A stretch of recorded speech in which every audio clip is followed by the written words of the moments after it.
Hello అండి. ఈరోజు మనం రక్తం తగ్గితే మనకు ఎటువంటి పరిస్థితులు ఉంటాయి, ఏం జాగ్రత్తలు తీసుకోవాలి అనేటువంటిది తెలుసుకుందాం. మన శరీరం ఏదైతే ఉందో మన శరీరాన్ని జీవంతో నింపేది రక్తం.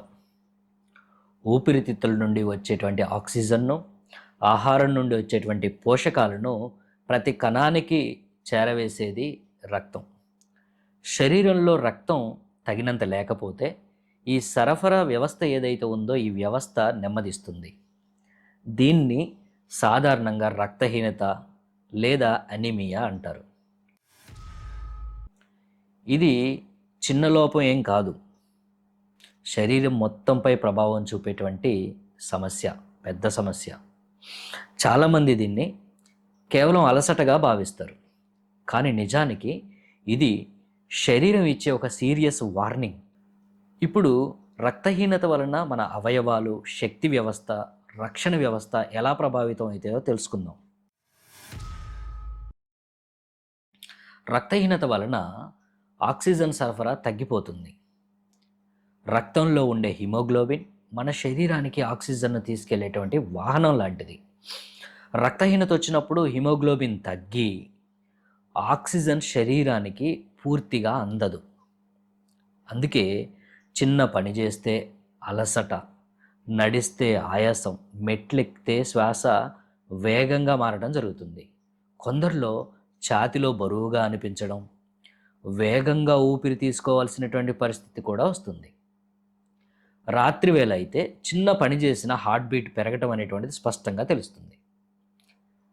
శరీరం పని చేయాలంటే ఆక్సిజన్ ఎంత ముఖ్యమో తెలుసుకున్నాం, మనకు తెలుసు. ఇదే తగ్గితే కణాలు శక్తిని ఉత్పత్తి చేయలేవు. దీంతో స్టామినా, ఉత్సాహం, రోజువారీ పనితీరు, వేగం అన్నీ తగ్గిపోతాయి.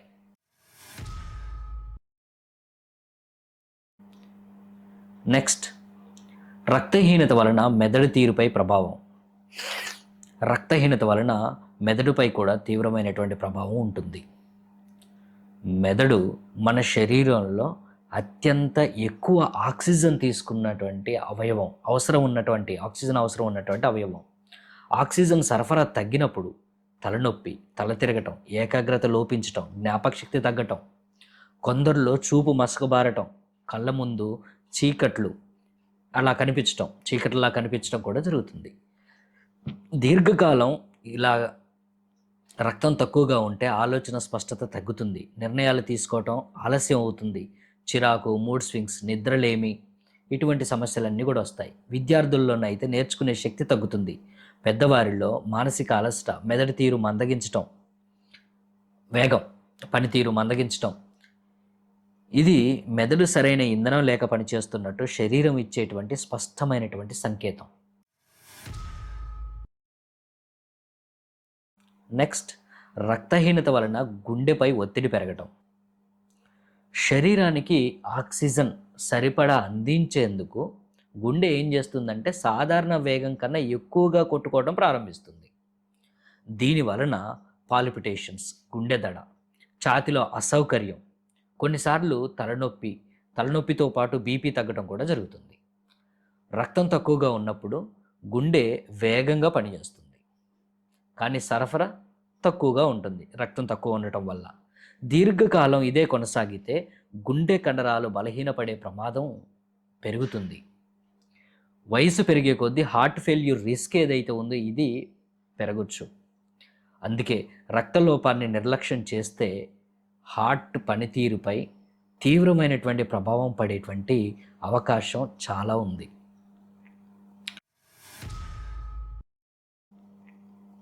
నెక్స్ట్, రక్తహీనత వలన రోగనిరోధక శక్తి తగ్గటం.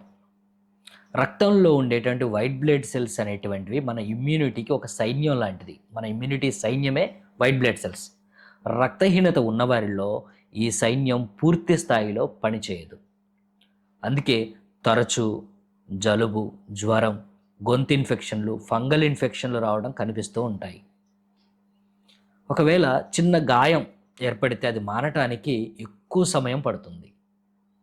కొందరిలో యూరినరీ ఇన్ఫెక్షన్లు, చర్మ ఇన్ఫెక్షన్లు, ఇవి కూడా ఎక్కువగా వస్తూ ఉంటాయి.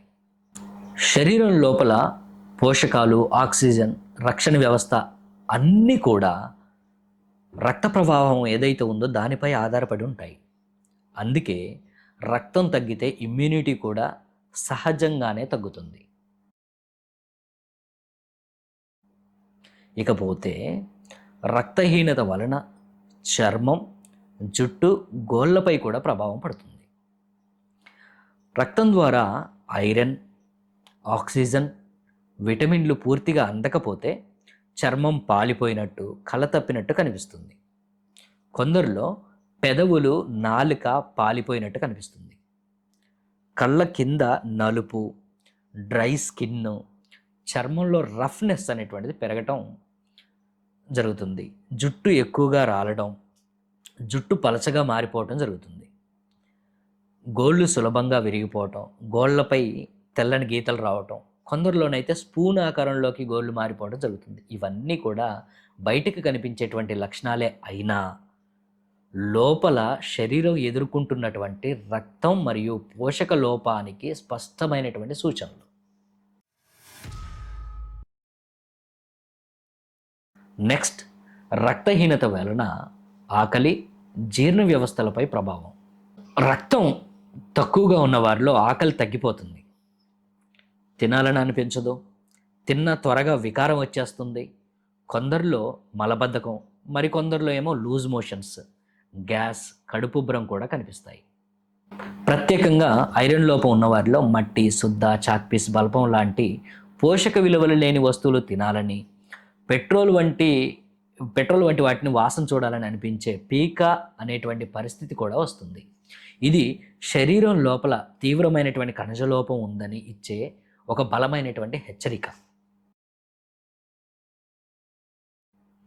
నెక్స్ట్, రక్తహీనత వలన కండరాల బలహీనత, శరీర అలసట. రక్తం ద్వారా కండరాలకు శక్తి సరిపడా అందదు. అందుకే కాళ్ళల్లో, చేతుల్లో బలం తగ్గటం, నడకలో స్థిరత్వం కోల్పోవటం, కండరాల నొప్పులు, చిన్న పనికే కాళ్ళు చేతులు వనకటం, లాగటం కనిపిస్తాయి. ఉదయం లేచినప్పుడే అలసటగా అనిపిస్తుంది. అప్పుడే లేస్తారు, అప్పుడే అలసటగా ఉంటుంది. రోజంతా నిద్రమత్తుగా ఉండటం, మగతగా ఉండటం, ఇటువంటివి కూడా ఇందులో సాధారణమైనటువంటి లక్షణాలే. శరీరం పనిచేయడానికి అవసరమైనటువంటి ఎనర్జీ ప్రొడక్షన్కి రక్త సరఫరా చాలా ముఖ్యం. అంత ముఖ్యమైనటువంటి రక్తం తగ్గితే మజిల్ ఎండ్యూరెన్స్ తగ్గిపోతుంది. నెక్స్ట్, ఆర్గాన్ ఫంక్షన్పై ప్రభావం. లివర్, కిడ్నీ, గుండె, ఊపిరితిత్తులు, మెదడు ఇవన్నీ కూడా నిరంతర రక్త ప్రవాహంపై ఆధారపడి పనిచేస్తాయి. రక్తం తగ్గితే లివర్లో టాక్సిన్స్ ఫిల్టర్ చేసే శక్తి తగ్గి ఎంజైమ్ ఇన్బ్యాలెన్స్ అనేటువంటిది రావచ్చు. కిడ్నీ ఫిల్టరేషన్ నెమ్మదించి శరీరం లోపల టాక్సిన్స్ పేరుకుపోయే ప్రమాదం పెరుగుతుంది. కొందరిలో కాళ్ళ వాపు, ముఖంలో వాపు, చేతుల్లో బరువుగా అనిపించడం కూడా కనిపిస్తుంది. ఇది రక్తం శరీరానికి ఎంత కీలకమైనటువంటి సప్లై చైన్ సిస్టమ్ అనేదానికి ప్రత్యక్షమైనటువంటి ఉదాహరణ. నెక్స్ట్, రక్తహీనత వలన హార్మోనల్ అండ్ రీప్రొడక్టివ్ సిస్టంపై కూడా ప్రభావం పడుతుంది. మహిళల్లో నెలసరి క్రమం తప్పడం, అధిక బ్లీడింగ్ అవ్వటం, తీవ్రమైనటువంటి నొప్పులు రావటం, అలసటగా, మగతగా ఎక్కువగా అనిపించడం కనిపిస్తూ ఉంటుంది. దీర్ఘకాలం రక్తహీనత ఉంటే గర్భధారణలో సమస్యలు వచ్చేటువంటి అవకాశాలు పెరుగుతాయి. అంటే గర్భం దాల్చకపోవటం లాంటి సమస్యలు. గర్భిణీల్లో రక్తం తక్కువగా ఉంటే బిడ్డ ఎదుగుదల, తల్లి ఆరోగ్యంపై కూడా ప్రభావం పడుతుంది. పురుషుల్లో శక్తి, స్టామినా, ఆసక్తి స్థాయిలు తగ్గటం, త్వరగా అలసిపోవడం కనిపిస్తుంది. ఎందుకంటే హార్మోన్ ప్రొడక్షన్ మరియు సర్క్యులేషన్ అన్నీ కూడా రక్త సరఫరాపై ఆధారపడి ఉంటాయి, మరియు ఐరన్ బ్యాలెన్స్పై కూడా ఆధారపడి ఉంటాయి. ఇకపోతే సివియర్ డెఫిషియన్సీ, బాగా రక్తస్థాయి అత్యధికంగా తక్కువగా పడిపోతే ఆక్సిజన్ సప్లై కూడా తగ్గి దాంతో అపస్మారక పరిస్థితి రావటం, అకస్మాత్తుగా ఇబ్బంది రావటం, స్పృహ కోల్పోవటం, పడిపోవటం, ఇటువంటి పరిస్థితులు వస్తాయి. మెదడు మరియు గుండెకు రక్త ప్రవాహం బాగా తగ్గి ఎమర్జెన్సీ పరిస్థితులు కూడా ఏర్పడతాయి. అందుకే రక్త లోపాన్ని ఎప్పటికీ చిన్న సమస్యగా చూడకూడదు. ఇది శరీరం ఇచ్చే ఎమర్జెన్సీ అలర్ట్. కాబట్టి రక్తం మన శరీరానికి ఇంధనం, సరఫరా మార్గం, రక్షణ వ్యవస్థ అన్నీ కూడా.